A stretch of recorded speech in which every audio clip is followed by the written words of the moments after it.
नमस्कार. वेग याविषयी आज समजून घेऊ. वेग ही आरोग्याच्या दृष्टीने महत्त्वाची गोष्ट आहे.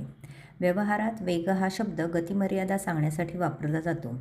आयुर्वेदात वेग हा गतिवाचक शब्द शरीराच्या काही नैसर्गिक क्रिया, ज्याला आपण प्रवृत्ती म्हणू, यासाठी वापरला जातो की ज्या प्रवृत्ती उन्मुख झाल्या आहेत, म्हणजेच ज्या शरीरातून बाहेर पडण्यास प्रवृत्त झाल्या आहेत, त्यांना वेग म्हटले जाते. प्रवृत्ती उन्मुखत्वम वेगः. जसे शौचाला जाण्याची संवेदना होणे हा मलवेग, लघवीची संवेदना होणे मूत्रवेग, अशा 13 प्रवृत्ती किंवा 13 वेग आयुर्वेदात सांगितले आहे.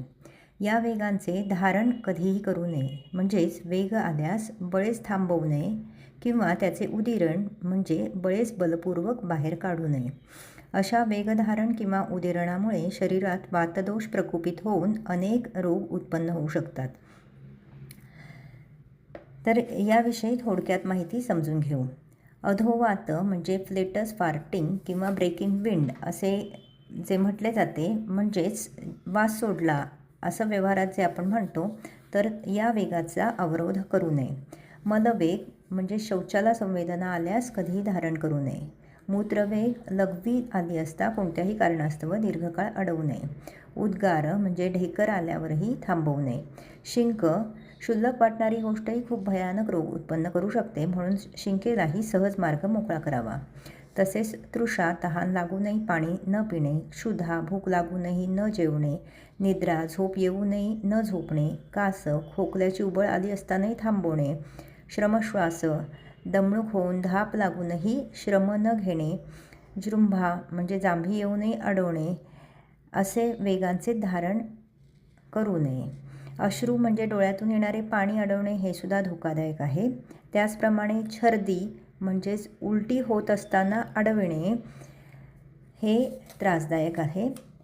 शेवटचा वेग सांगितला आहे शुक्रवेग, म्हणजे सेक्शुअल अर्ज उत्पन्न झाल्यावर शुक्रपतन होऊ न देणे, हा सुद्धा शुक्रवेग धारण सांगितला आहे.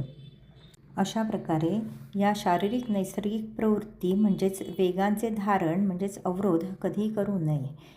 यामुळे रोगांना आळा घालणे हे एक महत्त्वाचे कार्य होऊन आरोग्य टिकवून राहते. याच्या एकदम विरुद्ध काही धारणीय वेग सांगितले आहेत. अर्थातच हे मानसिक वेग सांगितलेले आहेत. याविषयी आचार्य सांगतात, ज्या मनुष्याला इहलोकी व परलोकी स्वतःचे हित व्हावे अशी इच्छा आहे, त्याने लोभ, ईर्ष्या, द्वेष, मात्सर्य, राग आदी गोष्टींचे धारण करून इंद्रिये आपल्या ताब्यात ठेवावीत. थोडक्यात पाहायचे तर लोभ म्हणजे हाव, ईर्ष्या म्हणजे असूया, द्वेष ही वैरभावना आहे, मात्सर्य म्हणजे दुसऱ्याचे चांगले गुण सहन न होणे, राग हा प्रीती किंवा विषयाबद्दल आसक्ती या अर्थाने आलेला शब्द आहे, इत्यादीमध्ये शोक वगैरे मानसिक भाव येतात. तर अशा प्रकारे इंद्रियांना ताब्यात ठेवून जितेंद्रिय असावे, म्हणजे 5ही इंद्रिये आणि मन अशा 6ही इंद्रियांना नियंत्रित ठेवल्यास रोगोत्पत्तीला प्रतिबंध होतो. धन्यवाद.